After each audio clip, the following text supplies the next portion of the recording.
My name is Hillary Johnson. I'm married to a doctor and struggle to have children. But in the 12th year of our marriage, I got pregnant at 40. Excitedly, I told my husband, "I'd rather have a smart kid with your young and beautiful sister than an ugly kid with you at an advanced maternal age," he said, handing me divorce papers. At that time, my sister Melissa was 35. She was unbelievably beautiful.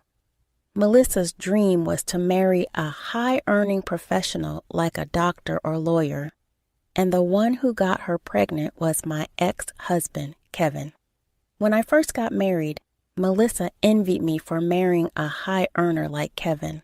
Her feelings were a parade of envy, jealousy, and spite, always questioning why someone as plain as me could marry such a successful man when she couldn't.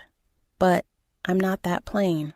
I consider myself average, just inferior to my sister. But Kevin decided to marry me and then fell in love with Melissa when he met her at our wedding reception. Why didn't you introduce me to your sister before deciding to marry me? When Kevin came to my house to propose, Melissa was out on a date. She didn't show up at the family meeting either because she was at a mixer. So why would I go out of my way to introduce him to my sister? Even so, she's your only sister. So isn't it sensible to me before getting married? What kind of rule is that? Meeting the parents is essential, but meeting the sister isn't. But since Kevin didn't push it further, I thought he was joking and laughed it off. Kevin worked at a medical center and was a dedicated doctor. If there was an emergency, he prioritized his patients over any plans we had. I respected him for that.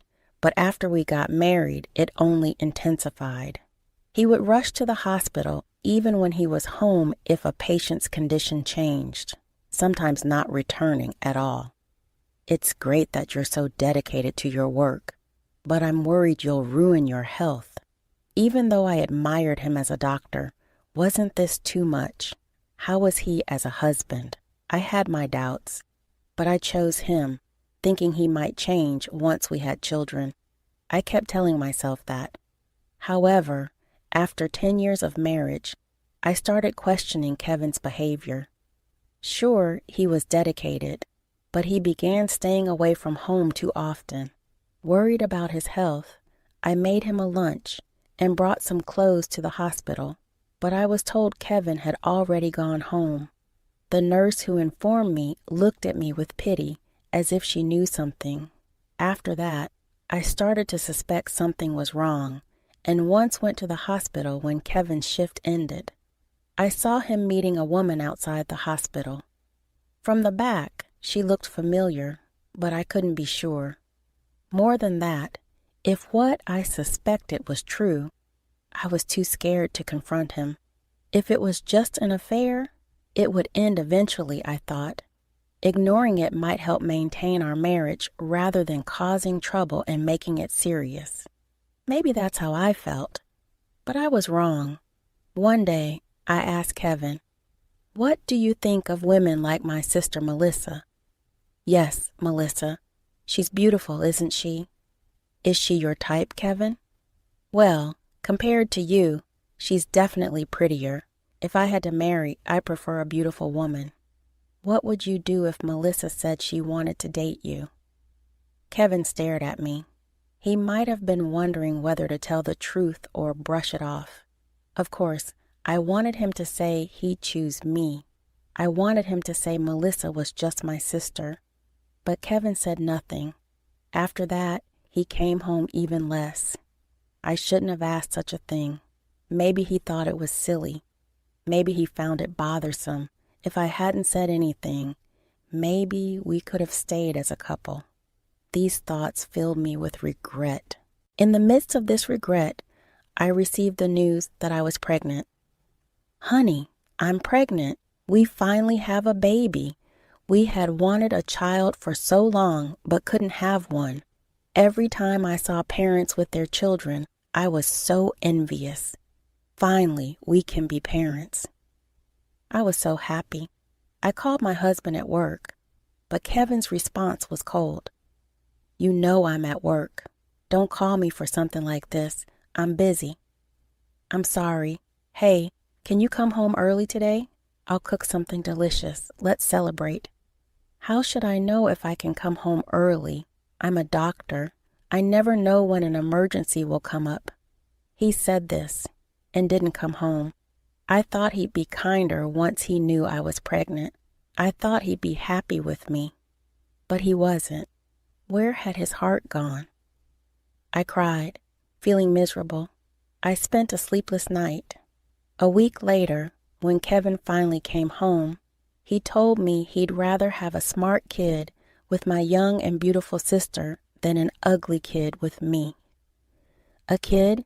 Yeah, Melissa's pregnant too, so our relationship is over. He laughed and placed the divorce papers on the table, urging me to sign them quickly. So it was Melissa after all. There was no mistake. 15 years have passed since then. I've raised them well, haven't I? Triplets, no less. Remembering that day still makes me bitter and sad. But from that day on, I began looking forward to the birth of my daughters. Thanks to my daughters, I was able to overcome Kevin's betrayal. Now they are in middle school. A lot has happened. When one of them suddenly gets a fever, all three get sick together, and I've taken them to the hospital alone. They always wear the same clothes, and if I dress them differently, they complain. Life was tough, and I made 3 identical outfits by hand, finding solace in my children's smiles. Now, my daughters have grown into undeniably beautiful young women. Who do they take after? It's amazing how they turned out so beautiful. It's almost unbelievable that I could give birth to such stunning kids. My mother, who often helped take care of them, used to say that they inherited the best traits from both Kevin and me. If that's true, then my daughters are lucky. Once, Kevin called me ugly, and it hurt deeply back then. But now, when I look at my children, I wonder what he'd think if he saw them. It amuses me. I never thought I'd see Kevin again or that he'd meet our children. But one day, my mother, who adored my kids, had to be hospitalized. When I went to visit, I found out it was the hospital where Kevin worked. It's a big hospital, so I didn't think we'd run into each other. But as fate would have it, you always meet the people you least want to see. Hey, Hillary, is that you? I turned around and saw him in a white coat. 15 years had passed, and his hair was now noticeably gray. The salt and pepper hair had taken away his once handsome appearance. What's up? You here for the geriatric department? The geriatric department deals with mental and physical health issues in the elderly, like memory loss, declining comprehension, and mood swings. So he was implying that I was old, even though he was older than me. But those words didn't hurt me anymore. Thanks to him, I had developed a strong spirit. I laughed off Kevin's words and tried to walk away. Hey, I went out of my way to talk to you. Don't ignore me. He followed me. Why are you so free now that you're 60? Well, I'm not as busy as I used to be. I have subordinates now. Good for you, but I'm busy. Come on, it's been 15 years. Let's talk for a bit. I don't want to talk to you. I get it. You had a hard time after I left you, right? Life must have been tough. But who could blame me? Who'd want to spend their life with an ugly woman like you? Thanks for that. And look at you now. You've aged even more. You were ugly before, but now it's even worse. And you've changed too. You're 60 now, right? Your hair's all gray. Where did the man I used to know go with the salt and pepper hair? Well, it'd be weird if I stayed the same forever, wouldn't it? He never changes, does he? True, but with that salt and pepper hair, won't your beloved wife dislike you? Don't worry, that's not a problem. Oh, really? But you can't beat age, can you? You're close to retirement, aren't you? I'm still going strong. You're already 55, right? You should start preparing for retirement. Your kids are only 15, so you've got 7 more years to work hard. True, I don't need the geriatric department just yet. Can you afford to send your kids to college? You don't have any skills, so I bet you only work as a cashier at a grocery store. Don't you dare mock grocery store cashiers. My kids are definitely going to college and will become doctors. Good for you. Your kids must be ugly and dumb, so college is pointless for them. Maybe, maybe not. By the way, did you have a boy? A dumb boy is the worst. I have daughters. Well, at least that's good. Even dumb girls can make money. Maybe you should get them into some service job after high school. Even though we're divorced, how can you say such things about your own children? The only kids I have are the ones with Melissa. Speaking of Melissa, I haven't seen her in 15 years. How's she doing? Oh, she's supposed to come to the hospital today. Is she still as beautiful as ever? Of course she is. What are you talking about? Kevin sounded uncertain, as if he wasn't entirely sure. My instincts told me something was up. Your kids must be really smart, right? After all, you chose to have smart kids over ugly ones when we divorced. Of course they're my kids. I'd love to see Melissa and the kids. They're my nephews after all. You don't need to see them. There's no need. But we're family. It's natural to want to see my relatives, I said. There's no need to see them. Why not? I don't mind letting you see my kids. Isn't it strange how you're so against it? She's my sister, you know. It's only natural for me to want to see her. Melissa doesn't want to see you. Really? We're only 2 sisters. I don't want our lives to end without seeing each other again. It's better to stay apart. The difference in living standards would just cause problems. That's not true. She's my sister, and I'd be happy to see her living well. You'd be jealous if you're poor and she's rich. No, I wouldn't. Envying others is pointless. You worry too much. People aren't that pure. If Melissa is living well, you'd be envious and might even ask for money. That's ridiculous. At this age, I'd never do that. Besides, what Melissa does with her life doesn't affect me. I don't envy her at all. Still, it's better if you don't meet. Why are you so stubborn? Is there something you're hiding? There's nothing to hide. Then there's no problem with us meeting. I really want to see my sister. As we were talking, my sister actually appeared. It seems the old saying, "Speak of the devil," came true, but she was unimaginably overweight. Her face was completely different from 15 years ago, now ugly and distorted. Hillary, huh? Who are you? Come on, did you forget your own sister?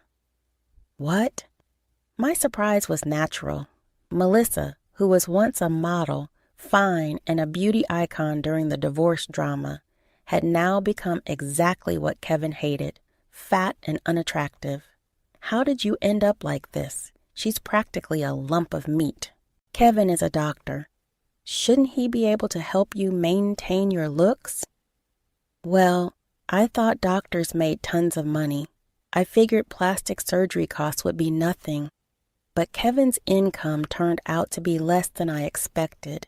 And with the kids, there was no money left for beauty treatments. Melissa laughed, her large body shaking, seemingly indifferent about her looks. She used to undergo repeated cosmetic surgeries, altering her eyes, nose, and even getting liposuction. Full-body hair removal was a given, always keeping her skin smooth, maintaining all that required money, and that money was supposed to come from her husband, a doctor or lawyer. I thought you'd keep up the surgeries even after getting married. I wanted to, but with 5 kids, there's no money left for myself. Surrounding Melissa were boys with similar impressive physiques, holding snacks in their hands. They looked just like you. Melissa? Yes, they do. And boys eat a lot. Yes, they sure do, just like you did as a kid. They all really did resemble Melissa. It's not just about eating a lot or being boys. None of them resemble Kevin much, though, just a bit here and there. Oh, it's good that they look like my husband. No one ever said they look like you. Melissa laughed heartily, but Kevin just gave a reserved smile. These days, plastic surgery is advanced, especially in places like Korea. It's good to be born in modern times. Absolutely. If I had the money, I'd get surgery again. But first, I want my kids to have it. Then they'll all be handsome and can marry rich women. Yeah, but even with kids, it's strange that Kevin's income isn't enough to cover things. Oh, he has debts. That's why I don't have money. Debts? Did he have debts when he was married to you? Yes, around $30,000 when you stole him. $30,000? That's nothing. Now it's $180,000. How did it grow so much? He's always buying cars. We don't even have enough parking space, and he only has one body. It's pointless, but he insists on buying more. I think it's amazing you can laugh about it, Melissa. Really? So it's mutual then. What do you mean? He didn't know you had plastic surgery, did he? Yet he fell head over heels for your beauty. You thought he was a money tree, but he spent it all, which was unexpected. Right. Yeah, I never thought he'd be such a big spender. I feel the same. I had no idea that face was made with plastic surgery. You looked so beautiful without makeup. I thought you were naturally gorgeous. Melissa, I was completely fooled, and now your face is falling apart. If that's how you feel, then instead of buying cars, you should have spent that money on me. I'd still be beautiful. Now that's true, Melissa always said. She'd become beautiful and saved up money for it. Exactly. But marrying someone like Kevin, who can't support that, made everything revert. To maintain beauty, you need a rich husband, right? Oh, well, it's too late now. No one to impress anymore. I see. Hillary, have you had any plastic surgery? What? I mean, since Melissa had surgery, it's not surprising if her sister did too. Melissa lacked confidence and turned to surgery, but I'm confident in myself, so I didn't need it. Really? So you look like this naturally while Melissa needed surgery and is now falling apart? Don't talk like that about the person you chose. She's still my sister. Yeah, but you're from the same parents, so our kids must look similar. They must be ugly. Oh, you hope they're ugly because losing would be frustrating, right? But I'm the winner here. No way. Mom? I turned to the voice calling me and saw my 3 daughters. They were stunningly beautiful. Who are they? My kids. No way, and 3 of them? Yes, they were triplets. Are they really your kids? Yes, they are. I can't believe it. Why are they so different? They have the same roots. The same roots? Yeah, same grandparents. I'm their dad. So why are they so different? Well, what can I say? They're not really your kids, are they? Excuse me, don't be rude. These girls are my biological children. If they're your kids, why are they so beautiful? Maybe because they have the best traits from both of us. If you keep saying stupid things, I'll sue you for defamation. But they're so beautiful. They don't need any surgery. Surely they haven't had surgery already? Of course not. How dare you be so insulting? Yeah, I guess so. What are you mumbling about? I admit they look good, but that doesn't mean they're smart. They must have gotten their bad brains from you, right? Oh, stop it. You're the worst. But your pride might take a hit because these kids are actually super smart. No way. They're your kids. They're yours too. All three have an IQ of 130 and are aiming for med school. Med school? That's amazing. Just like their mom. What do you mean? Well, Hillary was always top of her class. I was always at the bottom, so I knew I couldn't compete academically. That's why I focused on my looks. Huh? But you told me you were top of your class too. Did you believe that? I exaggerated to marry you. I thought you'd figure it out. No. What? So these kids? Kevin looked at his kids with disdain. What a jerk. My kids always forget things. When I scold them, they forget something else the next day. I've given up.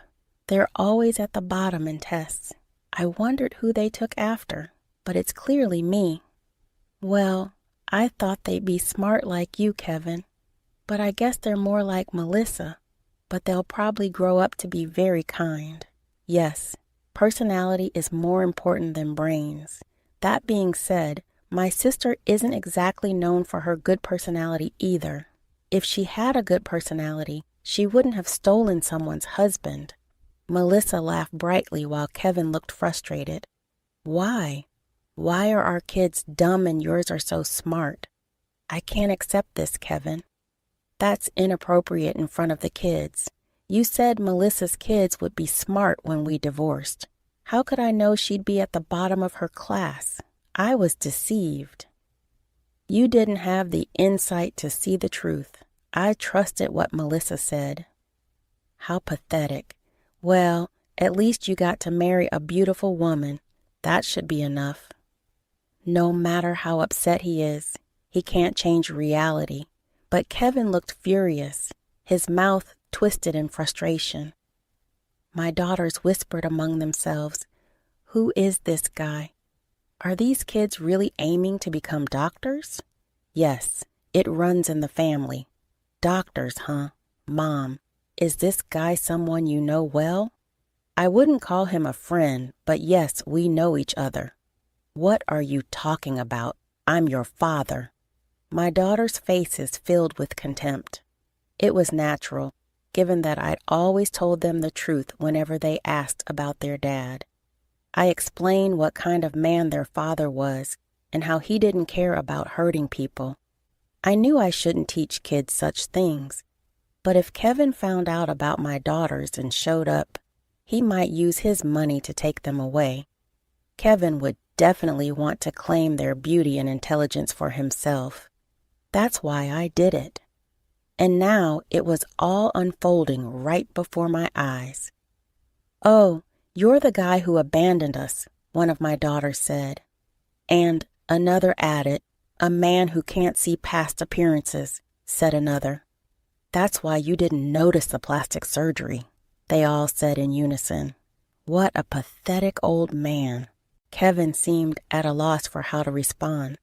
Since waiting for Kevin to react was pointless, I turned to see what my daughters were holding. "What did you buy?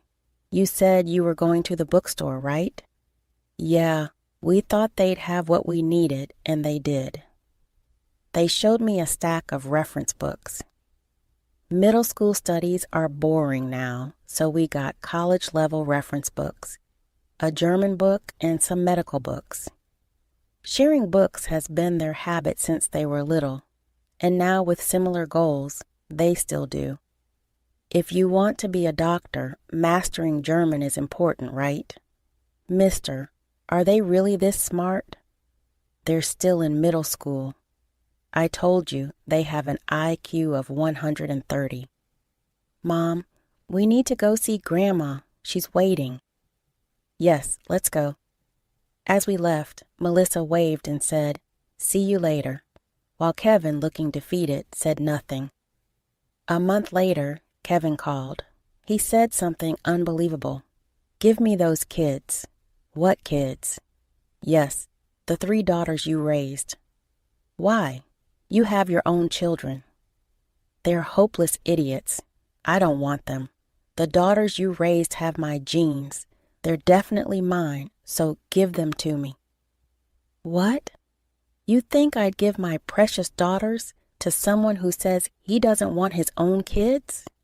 Think before you speak. I'm about to retire, but I'll be working as a consulting doctor afterward. I'll make sure they become doctors."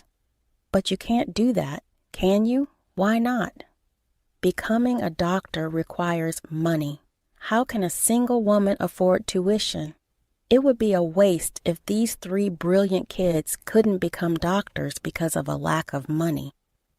"You don't need to worry about that." "How can you say that? Do you even know how much it costs to become a doctor?" "I'm remarried." "Remarried to who?" "The director of the hospital where you work." "What? You're the director's wife?" "Yes. So when they become doctors, they'll work at that hospital and eventually take over a gold mine."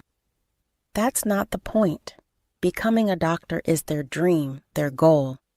It's not about money. But it is a gold mine. That's why they'll never respect you, Dr. Johnson." "Come on, there are 3 of them. Can I have just one? Just one would be enough to ensure my old age is secure. My own kids are useless. Kids aren't money trees." "That's an idealistic view. I'm in real trouble here. I can't believe someone like you is a doctor. You better watch out. I don't care if you don't remarry me. Just give me the kids." Kevin kept shouting desperately, but I hung up without hesitation. Angry, I consulted my husband. He immediately had Kevin transferred to a small clinic in a remote mountain village where he would serve mainly elderly patients. Instead of working diligently, Kevin developed a terrible reputation. He treated beautiful women politely, but was rude and dismissive to everyone else. The patients and nurses celebrated his departure, shocked by how negatively he was perceived. Kevin often complained, saying, "There's no way I'm staying in this backwater clinic forever. I'm not the kind of man who will get buried in a place like this." Of course, what he was really complaining about wasn't the position or sense of purpose, but the significant pay cut he suffered by being sent to such a remote location. His main argument was that he couldn't support his 5 children on such a reduced salary. However, the children seemed to be thriving. They enjoyed the abundant nature and played happily every day. Melissa occasionally contacted me, expressing her relief and happiness with their new life. While Melissa and the kids adapted well, Kevin struggled. He took a part-time job at a distant hospital to make ends meet, but despite his efforts, their difficult financial situation remained unchanged. Kevin managed to get by while paying off debts, but unlike his family, who were gaining weight from a healthy lifestyle, he seemed to be losing weight drastically, possibly due to illness. Melissa informed me recently that Kevin had become weak and lost his once high spirits. His pride was always high, but mentally he was fragile. Seeing him suffer was satisfying. As for me, my children continue to grow beautifully, and we live a